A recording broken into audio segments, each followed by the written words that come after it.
In late January, I put out a video a lot of you hated. It said Zion Williamson embarrassed himself with legit red flags. And since then, he's been an absolute beast, expanding his game and becoming an all-star. Actually, I was embarrassed. I'm just a different kind of player, and I think that's the player everyone fell in love with.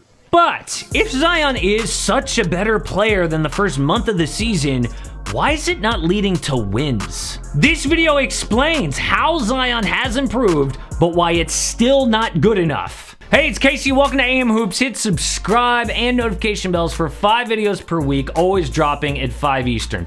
2 giveaways to talk about. The first is just if you're a subscriber. You are entered to win a custom jersey. I'm talking about the nicest kind of jersey on the market. You get to tell me what kind of jersey and I will send it to your home. That giveaway goes down April 2nd, the day after April Fool's Day. This is not a joke. We're going to stream it live. There will be only one happy person, a lot of disappointed people. I don't know why we're doing it, but I put a poll up on the community tab, and that's what you guys said you wanted to do. If you want to be entered to win the PS5, like Michael Dougherty or Ben Ra, and you want a shout out, become an AM Hoops member. On to the video, and when I criticized Zion early this year, I had 2 major concerns. One was defense, the other was his limited offensive game. Yes, he averaged 24 points, 8 boards, but all he did really was play in the post. What happened to the obvious superstar #1 pick? Actually, right when I posted the video, we saw glimpses of the superstar from Duke. Stan Van Gundy put the ball in Zion's hands. He started running pick and roll a lot more.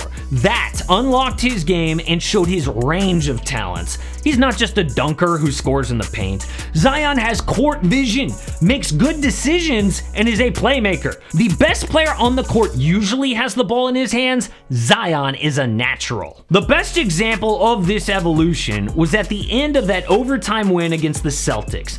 Zion matched up with Daniel Tice, drives left, draws the double, then passes to an open Brandon Ingram. That is superstar talent. LeBron James scores and makes his teammates better. Luka Doncic makes magic with the ball. And Point Zion is that kind of talent. And actually, the cool thing is that's what Zion had been his whole life. If you look back, especially at high school games, Zion was a perimeter player in a forward's body. Since my critical Zion video posted, he upped his scoring from 24 points to 28 points a night. His assists went from about 2 a game to over 4.5. Wait, should I take credit for motivating Zion? No, even I'm not that stupid. When you look at film, Zion as the ball handler on pick and roll creates scary matchups. If he's on a big man, Zion's unique agility wins. Smaller guys stand no chance because Zion just steamrolls around them. This evolution also clears up the Steven Adams pairing. I did not get why the Pelicans signed Adams, who clogs the paint. Well, if Zion works on the perimeter, it's a smart move. So yeah, Zion has evolved, and it made me look bad, but why hasn't it led to wins? I mean, this is a win-now team, believe it or not. That's why you hire Stan Van Gundy, to develop and win. We all expected this team would make the playoffs, but they were 5-10 to start the year. They could miss the play-in games. Well, Zion has evolved some, but it's still not enough. Now, like I said, the original 2 red flags, one of them he has wiped away, not developing his offensive game. Good. The other one, defense, is still there.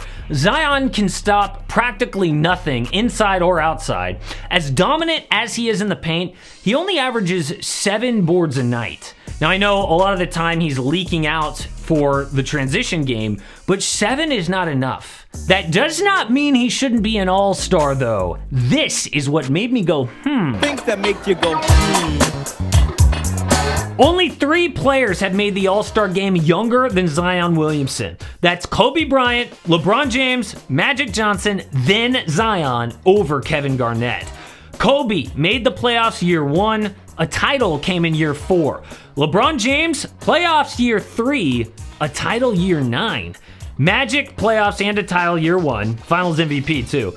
Garnett, playoffs year 2. title year 13. So yes, I thought Zion would expand his game earlier, but now we just gotta be patient. It's kind of like a Christmas present put under the tree in September. Super exciting the day it shows up, then it stares at you till Christmas. Frustrating as hell before you open it, but what's inside is worth the wait. Yes! He did it! Yes! Come on! Let's go! Look, being impatient is just human nature. When a generational talent like Zion comes into the draft, we want the payoff right away. Instead, we got injuries, then a slow rollout of his talents. Unlike Kobe or Magic, Zion isn't on a team of veterans like the Lakers. I believe the Pelicans are going to take years to develop. We aren't going to see the best winning version of them or Zion for a long time. I mean, he is still just 20 years old. Brandon Ingram and Lonzo Ball, 23 years old. Usually, teams have to fail a lot before they succeed. The great thing about this team, though, they do have that winning potential.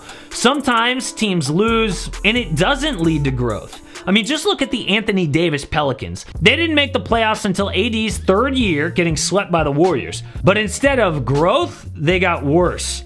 They missed the postseason the next 2 years, finally won a series in AD's sixth season before losing in 5 to Golden State. On the flip side of that is those Warriors. They missed the playoffs Steph's first 3 years, then they won a series and made the playoffs the next 6 years, taking steps to a title. This New Orleans team has the tools to have a Warriors-type future. The Pels didn't surround Anthony Davis with enough talent, but Brandon Ingram is an all-star, Lonzo is a solid starter, plus they have a haul of draft picks. But the biggest asset that makes it all work is Zion. When Zion puts the entire package together, he's got a chance to be the greatest active player. And that is the most elite list he could be on. Magic Johnson in the 80s, Michael Jordan in the 90s, then Kobe Bryant and LeBron James. If this evolution continues, Zion would be next. So I can admit Zion is embarrassing